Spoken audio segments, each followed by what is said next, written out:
I'm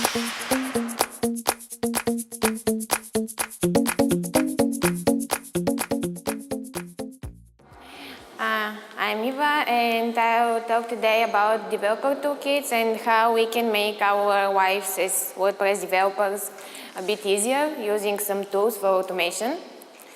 So first, a bit about me. Currently, I'm working at Crowd Favorite. We are a US-based company with idea to develop solutions, web solutions for big enterprise companies. We're a distributed company, and I also work with the team in Romania. So we can actually benefit a lot from the developer tools, like I need some automation to be able to set up installs on projects that other people are working in the time when, for example, they're sleeping and it's my working day. So let's take a look what issues we have to solve in our development process. First of it, how to automate the local installs. So let's say that, for example, there is a project that a bunch of people of your companies are working on, and you have to set up a local install that is already done, and you have everything set up to start developing without losing time to create it, to install all the plugins, for example, or insert all the test data. Second thing is testing. In a project lifecycle, usually you have like a small task that can be very, very tiny change, but if you don't know everything about the project, and after like few months, probably you even can forget what even you are doing. So this tiny change can break some functionality somewhere else in the project. So it's a really great idea to embed some testing when we are doing changes. And last but not least, there's a deployment, because we don't want to deploy our projects via FTP and break the client side, or just miss a file and create a problem. So let's start with the local install. What we want is just a quick start. Like, we have a project that 10 other people are working on, they're inserting test data, they're installing plugins, they're testing different options. And we don't want to do that from scratch. We want to just sit, create the local thing, and start working without all the other complications. And here are a few tools that can help us with that. First one is Capistrano. It's actually more known like a deployment tool. It's written in Ruby and can be used to deploy and to make tasks in different languages. How this is done for our case is what I'm going to show you. But Capistrano is open source, it's highly extendable, so you can create your own recipes on Ruby and do whatever is needed for your organization. What are the requirements here? You need to have a Ruby higher than 1.9.3. Then you have to use some version control, which is a very good idea anyway. That are the 3 version control systems that Capistrano supports at this point. And then you need to have some experience with working with terminal and Unix-based systems. That's assumption for all the tools listed here, because they just need that. So how it looks like for our case is that we created a lot of custom recipes for different WordPress-based cases. Like what we have here is what we see in cap-t, which is listing all the Capistrano commands in your current setup. And for example, we have set up new project. I'll show you in a few minutes what this is doing, but it is mostly creating a new Capistrano configuration file for a specific WordPress situation. We also have set up WordPress This is actually a very handy thing, that is getting the version that is noted in the configuration file from WordPress.org, installing it, configuring all the config files, and setting up your install. We also have different cases that we created about databases. So the database problem is something that I'll get back to later, but let's mention now that at our configuration, what we do is just push the databases, the testing workload databases, to our remote server, and then the next developer that starts working on that can just pull it down and have all the test data that other people already inserted. So there are also different other tasks that can be used for database download, for creating testing installs on a staging server, and so on, and that's very depending on your organization and how you handle things. But as I said, it's pretty easy to create this and customize it for your case. How the setup new project work? I hope that you can see that. So the command is prompting questions for you every time when you start a new project, like where you want to install the core, where you want to install the WP content, what exactly version you want, like you should define the version that you want for your WordPress install, which is the database, do you want to pull it from somewhere, or you want to create new one, and so on. Also, you have a command when you are working, you can push your database to a remote server so that other people can download it. And in the end, it actually creates the Capistrano config file for you. Second one is a switch between WordPress version, which, as I mentioned, working with the setup WordPress command. So here you are changing the WordPress version in your Capistrano file, and then, as you can see here, if it's not too small, it loads a new version of WordPress, it downloads it, and set up again the configuration files for you to start working. That's really handy at the moments when, for example, there is a new version released for WordPress and you want to test your project on the changes. So, second tool for setting up local installs, that's Mercury Vagrant. It's a Vagrant-based tool specific for WordPress installs. It's also open source and can be useful in different situations. It also supplies you the option to test your application or project on operation system independent place. So what you need here, it's again version control system, which we will need on everything. Also, you need a virtual machine and Vagrant nodes and the Vagrant Ghost plugin, which is used to create new entries in your host file to be able to make the WordPress sites run.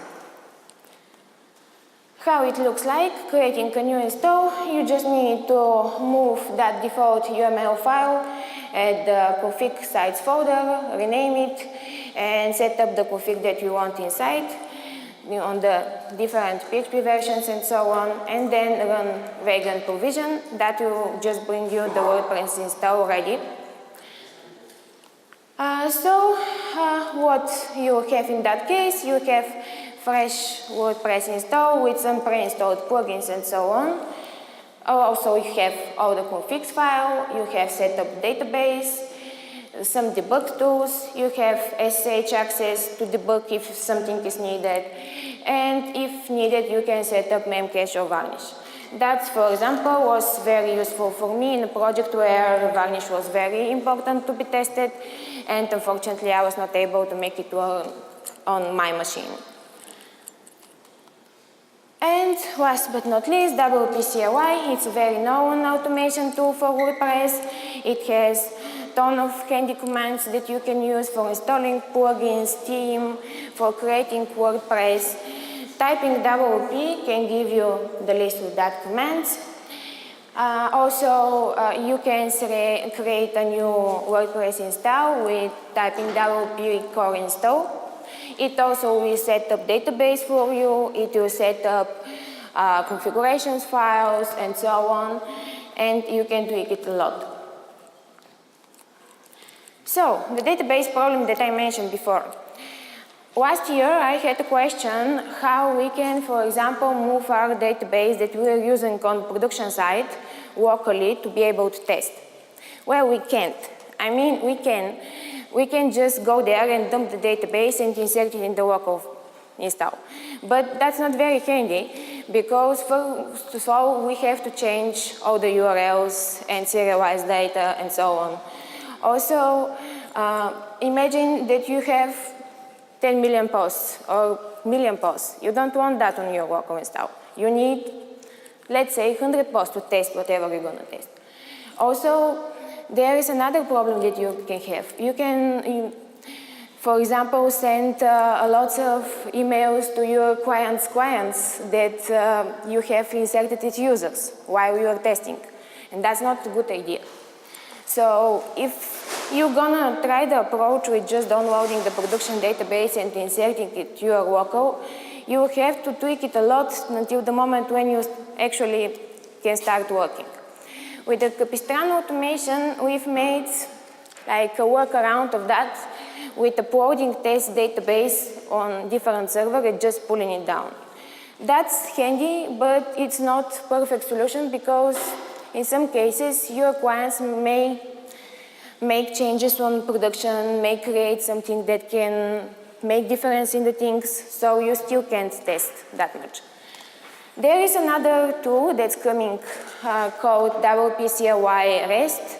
It's based on the REST API and it's in development right now. But the idea is that after it's done, you can pull via REST API, for example, all the posts from your remote site URL, and then just insert them with command tools in your local install. So I hope that this will make a better progress in creating local databases that are actually reliable for test. And let's say that you've done the local install, you are ready, and you've done your changes, and see what's the next step. Next thing is testing.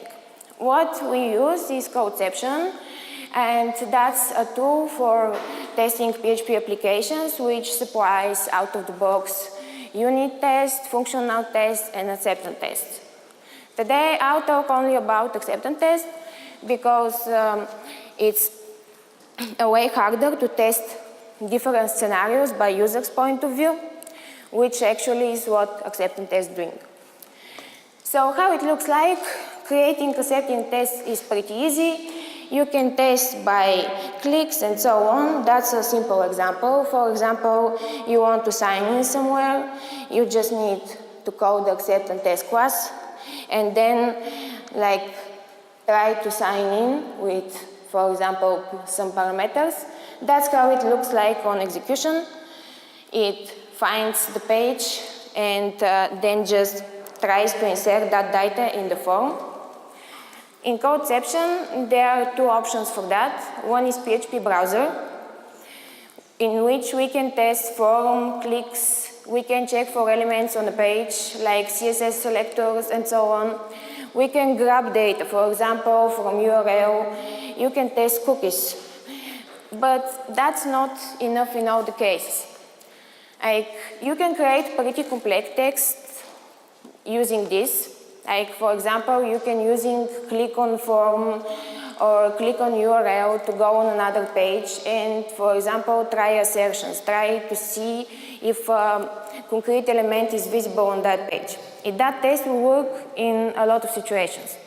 However, there are situations in which we need to test model windows, we need to test JavaScript, which doesn't reload the page and so on. So in that case, here comes Selenium.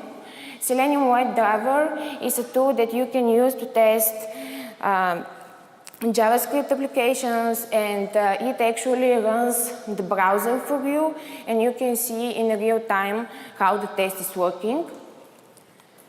Here, probably, if you can see, it's actually loading a test in which you need to submit a form, and then it runs the browser in the background, somewhere here. It depends which browser you use on your configuration, and if you want to use Selenium and WebDriver, you need to install a Selenium web server, and also you need to change the module configuration of the codeception. And here is how WP browser looks like. That's a different project created in GitHub. It's again for codeception, but it's WordPress specific. So you can try different WordPress scenarios using WP browser. It again can be set up in the config for codeception, and it's pretty easy to use. There are a lot of WordPress specific commands in it. You can also download and embed the database that needs to be tested, so the test can rely on only one database in all the people that are testing and making changes. And how you use it, there's, as I said, a lot of WordPress-specific functions like activating plugins, like plugins page, so you don't need to write tests for example, going on that page and asserting that the page is actually the plugins page. You can just use it as it ready for you. And the last thing is the deployment. After you have done all that, you have created your local install, you have tested everything works fine, and you want to safely deploy your application. So what you can do here, again, Capistrano is, as I said in the beginning, mostly developed for deployments. It can deploy your application on different stages, like you can actually note here if that's staging, production, dev, whatever you use in your organization. And it does the deployment via SSH, so it's secure. It also has backups. So you can have as much as you want, but usually 5 backups. And if something goes wrong, there is just a handy command that rolls back everything for you. Also, you can have symlinks to different folders that you don't need to deploy, for example, uploads in WordPress or cache folders and so on. So that's not going to be hurt by the deployment. It's secure, easy to use, and highly extendable. The problem is that some of the hosts don't give you SSH access to their environment, so this can be used. But in most cases, it should work. Also, there's just a git push if that seems a way simpler, so you can just add a remote to your remote server and again use it via SSH and push it with just the way that you push it to GitHub, for example. It's really easy to use, there's no new things to learn about it, and it's supported by a lot of hosts. So what exactly you should pick for your organization or which tool you need to use is a very complicated question. I have used all of these things. They're supposed to work out of the box. Not all they do, but not all the time. First time when I installed Mercury Vagrant, it worked just like for 5 seconds. I tried to open it 5 days after that, and it took me 10 hours to make it work again. Because it turns out that it interacts with another VPN software that I use, and it just doesn't work. So these tools are sometimes taking a lot of time. They're taking time to be learned, they're taking time to be set up, and so on. But after that, if you pick exactly what you need for your organization, your life gonna be way easier. You create everything for minutes. You test things very fast because there are projects in which you have like 20 different scenarios in which you can break things. And testing is very handy for that. And you have the security to push deployments to your production safely and fast and be able to roll back. So that's it. If anyone has questions, I'll be happy to answer. Yeah? I wanted to ask, this is great.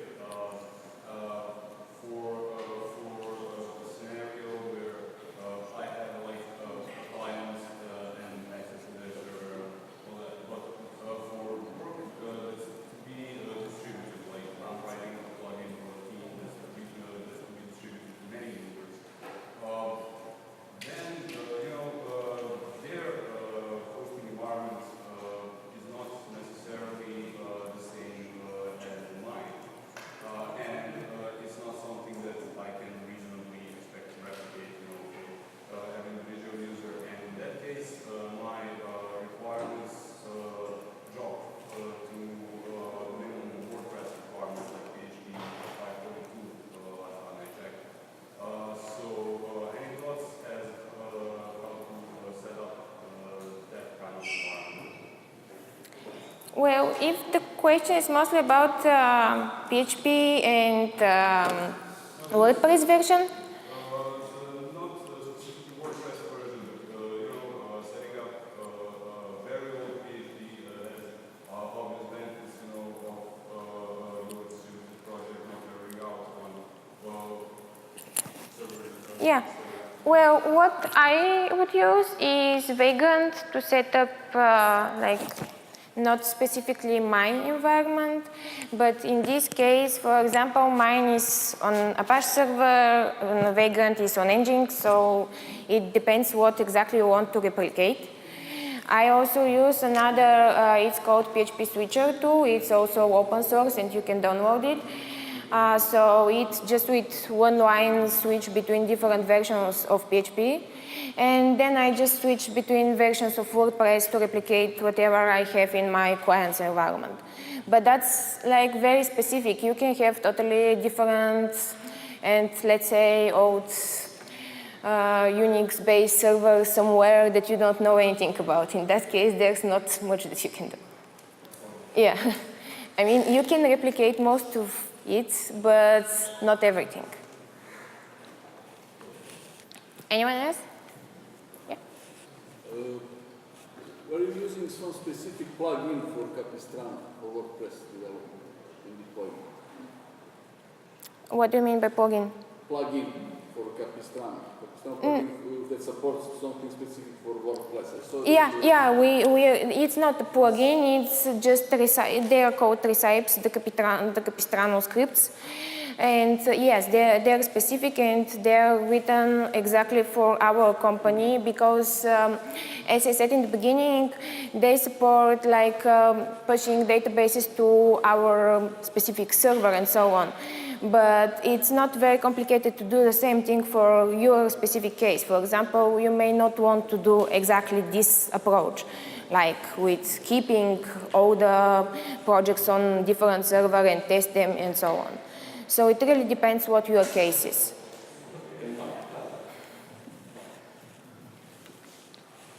Questions?